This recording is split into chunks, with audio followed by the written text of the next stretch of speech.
अस्सलाम वालेकुम। कद का छोटा रह जाना, कद का ना बढ़ना, कद का उम्र के तनासब से बराबर ना होना एक बड़ा मसला है और इसका शिकार मर्दों के साथ साथ ख़वातीन भी हैं। नाज़रीन, आजकल कद का ना बढ़ना या कद का छोटा रह जाना उसकी कई वजूहात हो सकती हैं। कई लड़के और लड़कियां ऐसी हैं जो कि यूनिवर्सिटी में तो पढ़ती हैं, यूनिवर्सिटी में तो जाते हैं लड़के, लेकिन उनका कद ऐसे लगता है जैसे वो 5वीं क्लास के तालिब इल्म हों। अक्सर लोग उनको देखकर हंसते हैं या उनका मजाक उड़ाते हैं। नाज़रीन, अगर आप में से कोई या आपकी फैमिली में कोई भी किसी का भी कद छोटा रह गया है तो आज हम आपको 3 ऐसी खुराकें बताते हैं कि जिनके इस्तेमाल से कद में इजाफ़ा मुमकिन है। लेकिन अगर आपकी उम्र 20 साल से कम है तो अगर उम्र 20 साल से ऊपर हो चुकी है तो फिर कद में इजाफ़ा नामुमकिन हो जाता है। नाज़रीन, उन 3 खुराकों में सबसे पहली खुराक है सागोदाना।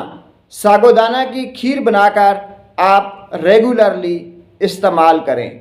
सागोदाना एक ऐसी ग़िज़ा है जिसके अंदर कद को बढ़ाने की सलाहियत मौजूद है। दूसरी खुराक जो है वो है किशमिश। अगर कोई भी लड़का या लड़की जिसका कद छोटा रह गया है वो किशमिश का बाकायदा इस्तेमाल करने लग जाएं तो उनका कद बढ़ सकता है। कद बढ़ाने की आखिरी और तीसरी खुराक जो है वो है अनार। अनार के अंदर अल्लाह ताला ने एक ऐसी सलाहियत रखी है कि उससे कद बढ़ सकता है। लेकिन ये तीनों खुराकें जो मैंने आपको बताई हैं इनको 1-2 दिन या 10 दिन खाने से आपका कद कभी नहीं बढ़ेगा। आपको कद बढ़ाने के लिए इन खुराकों का मुसलसल इस्तेमाल करना पड़ेगा, तब जाकर आप शर्मिंदगी से बच सकेंगे और आपका कद जो है वो आपकी उम्र के मुताबिक हो जाएगा या बढ़ना शुरू हो जाएगा। नाज़रीन, कोई भी दवा, कोई भी खुराक इस्तेमाल करने से पहले एक बार डॉक्टर से ज़रूर मशवरा कर लें।